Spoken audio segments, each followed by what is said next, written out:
Bismillah, video kali ini direkam langsung dengan smartphone yang saya bahas, Infinix Note 60, yang varian biasa ya, yang saya beli kemarin di harga 3,7 jutaan.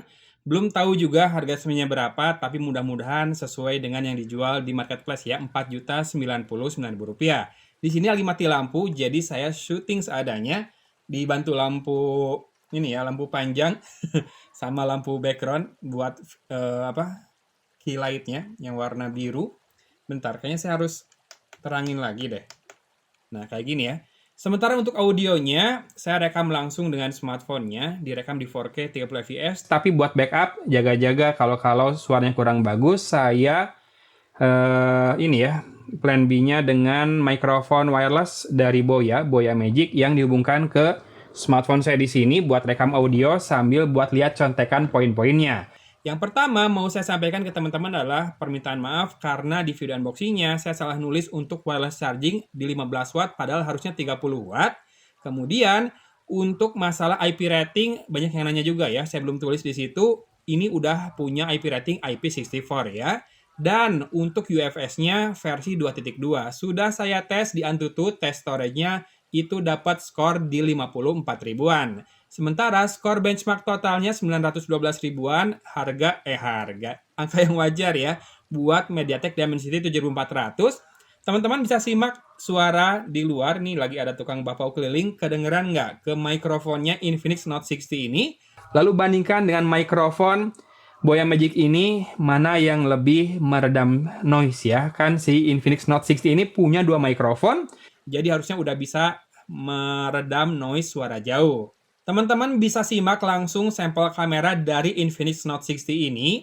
Ya, saya bikin format kayak gini aja videonya biar lebih cepat jadi karena saya mau pindahan ke Infinix Note 60 Pro ya. Lebih penasaran dengan yang Pro terus terang. Tapi hasil kameranya menurut saya so far so good ya.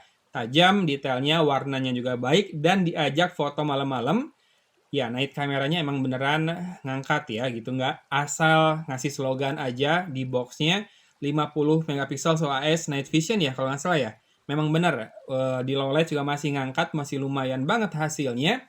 Nah, saya mau bahas dulu performa gamingnya, di mana untuk PUBG Mobile dia dapat settingan maksimal untuk frame rate-nya Smooth Extreme Plus. Sementara kalau kamu mentokin grafiknya ke HDR, turun ya si frame rate-nya bukan ke Extreme, tapi ke Ultra doang, alias 30 fps doang. Gameplay di Smooth Extreme Plus sih aman banget, tidak ada lag, tidak ada patah-patah. Kayaknya PUBG Mobile udah optimize di banyak handphone ya, apalagi Infinix si Paul MediaTek ini kan masih mengandalkan Dimensity 7400 untuk di versi Note 60 yang basic ini. Nah, suhu kan dia punya vapor chamber tuh, tapi saya masih bisa ngerasain hangatnya muncul gitu ya di Smooth Extreme Plus. Bukan panas yang gimana-gimana, masih hangat-hangat normal di kedua tepian eh, telapak tangan saya, kiri kanan keluarnya ya si hangatnya itu.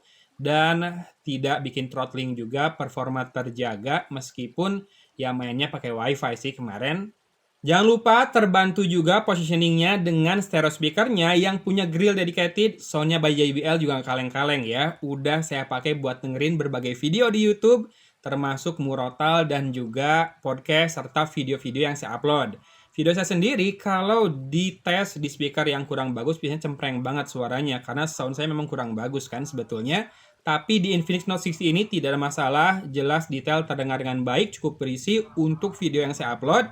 Jadi sound by JBL-nya beneran gak kaleng-kaleng. Dan makin nikmat dengan layarnya yang full banget ya. Bezelnya asli tipis banget, walaupun bukan yang pertama. Infinix sudah melakukannya di GT30 series kemarin kan. Nah, yang saya keluhkan dari layar ini nggak banyak sih, cuma always on display-nya aja. Cuma bisa 5 detik sekarang bahkan ya, nggak 10 detik lagi. Kemudian saya sarankan teman-teman matikan face unlock-nya kalau terbiasa pakai fingerprint. Ya, kalau fingerprint scannernya tidak ada masalah, cepat juga. Cuma pas saya angkat smartphone, mau tap jempol saya ke layar, si face unlock-nya udah bekerja duluan, mengunlock smartphone, tapi settingan awalnya kan nggak ini ya, nggak direct unlock ya, tetap stay di lock screen. Si scanning fingerprint-nya udah nggak berjalan karena device-nya udah ke unlock sama face unlock di kamera depannya. Jadi kok sering gagal, padahal nggak gagal, tapi memang fingerprint-nya tidak memindai lagi karena lock-nya sudah dibuka sama si Face Unlock tadi ya. FYI, Infinix Note 60 ini sudah dapat software update yang membuatnya dapat security patch bulan Februari 2026, yang Pro malah belum dapat, dan saya rasakan setelah patch-nya ini diinstal gitu ya, kamera lebih cepat di awal. Begitu saya ambil foto, pindah-pindah mode, itu masih sangat cepat. Hal yang saya keluhkan di Infinix Note Edge belum terjadi. Kenapa belum? Karena ketika saya ambil fotonya mulai intens, foto sini, foto sini, foto sini, dalam waktu yang berdekatan, itu mulai kerasa melambat lagi performa aplikasi kameranya. Kalau saya tebak, ini karena di background, si resource-nya itu lagi dipakai buat ngeproses hasil foto yang barusan diambil ya. Ini sangat wajar di smartphone zaman now, di mana ambil foto, habis fotonya diambil, masuk ke galeri, kamu coba buka langsung deh. Biasanya ada perubahan ketika pertama dilihat sama setelah beberapa waktu hasil processingnya sudah mulai muncul. Mungkin itu yang bikin ambil foto selanjutnya masih terbebani kinerjanya karena dia masih processing image-image yang sebelumnya. Nah, kemudian kameranya gimana?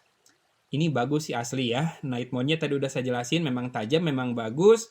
Kayak apa ya, kayak udah naik kelas Infinix itu. Kalau zaman dulu saya nggak bisa gitu ya, buat ngandelin handphone Infinix buat ngambil foto. Kalau sekarang udah enak lah, udah kayak smartphone lain di harga atau rentang harga yang sama. Kalau saya bandingkan langsung dengan flagship kemarin, udah sempat sih bandingin, memang beda ya. Masalah depth, kemudian detail objek antara subjek dengan background itu kalau di Infinix masih kelihatan agak apa ya, agak belum halus gitu ya. Kalau di flagship kan kelihatan banget halus antara detail di subjek dengan di background, pembedaannya, pemisahannya, depth-nya, dan juga tone warnanya terutama. Lalu yang menarik, untuk perekaman video, saya sudah coba matikan dulu AirSteady lalu mulai merekam. Ternyata dia selalu menyalakan AirSteady ketika mulai merekam ya.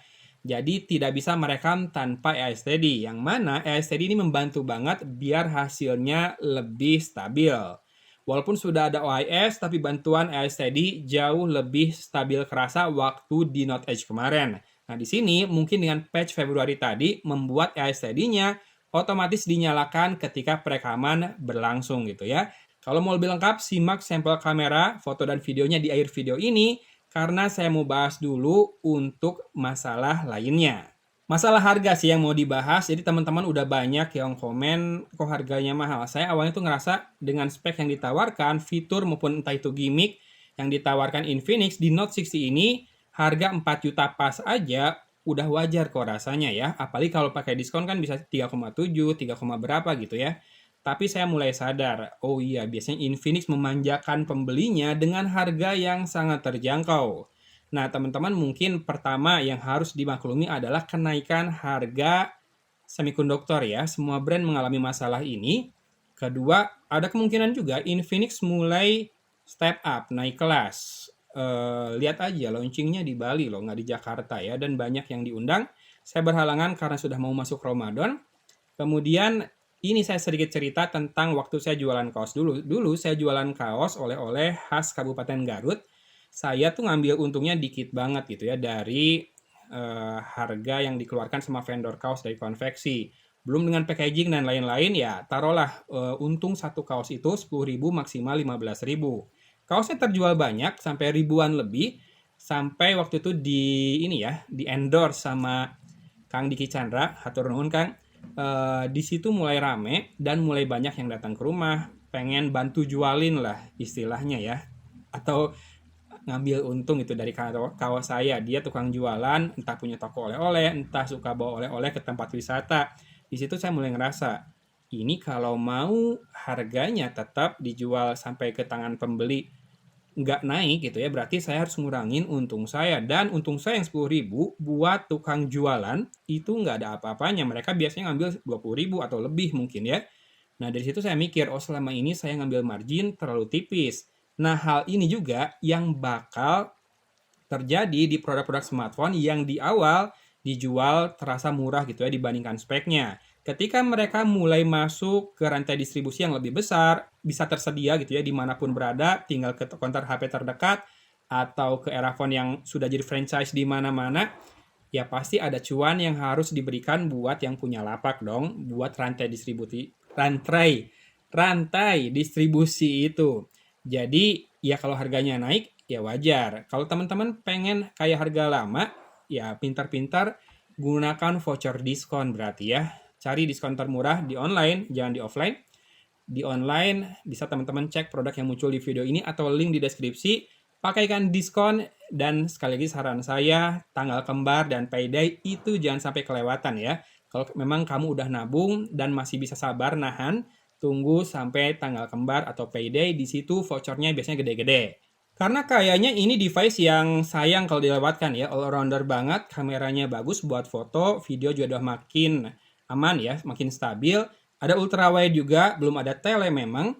Kemudian ada wireless charging, di harga segini masih jarang banget loh. Kemudian frame-nya metal, kerasa solid, build-nya kerasa mewah, dan dari jauh kelihatan kayak iPhone sih. Kemudian layarnya juga enak dipandang ya. AMOLED, layarnya vivid, kemudian fingerprint scanner udah di dalam. Ada gimmick, entah gimmick atau apapun buat pengukur kesehatan juga. Mungkin sebagian teman-teman membutuhkan, karena ada orang-orang yang nggak mau pakai wearables, pengen sesekali doang ukur heart rate atau blood oxygen, ini bisa juga. Dan buat multimedia udah enak banget, soundnya stereo by JBL juga. Kurang apa coba? Tinggal mungkin jaminan update software yang belum saya dapat infonya ya, bakal berapa tahun, 2 kali kah, 3 kali kah? Karena di sebelumnya kan biasanya Infinix ngasih 2 atau 3 kali juga. Nah, karena saya rekam video ini sebelum launching, belum ketahuan harganya, jadi saya pakai patokan harga di marketplace kemarin yang Rp4.099.000. Pakai diskon saya dapat di 3,7 jutaan. Rasanya masih oke ya. Atau kalau teman-teman budgetnya di bawah 3 juta, cari Infinix Note Edge dengan berbagai voucher diskon juga. Oke, nyala bel. Tadi listriknya mati, udah nyala lagi sekarang, berarti kalau belnya nyala. Dan saya harus akhiri videonya di sini.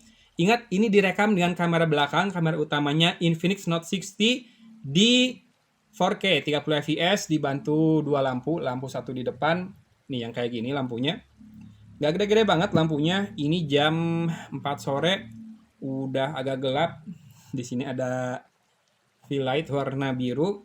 Silahkan di komen ya, termasuk audionya. Saya belum putuskan bakal pakai Boya Magic atau audionya Infinix Note 60, tapi saya akan kasih tahu kapan pakai mikrofon internalnya Note 60, kapan pakai Boya Magic ya, pakai tulisan di video ini. Jadi ya habis ini saya mau segera beralih ke yang versi Pro. Doain ada umur, kesempatan, rezekinya biar cepat selesai reviewnya juga. Itu aja video kali ini. Teman-teman jangan lupa komen masalah kualitas perekaman video dan audionya. Dari Kota Cimahi, Agun pamit undur diri. Wassalamualaikum warahmatullahi wabarakatuh.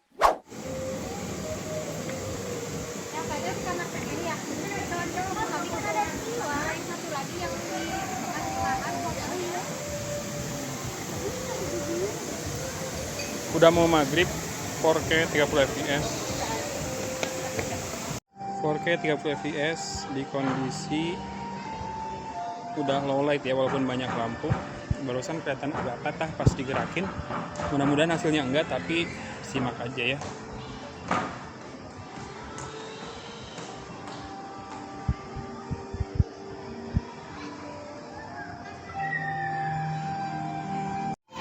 Ultra wide 2K 30 fps. Eyes tadi menyala dan sambil jalan di kondisi cahaya yang tidak terlalu ideal. Bagus ya. Pegang dua tangan dan panning.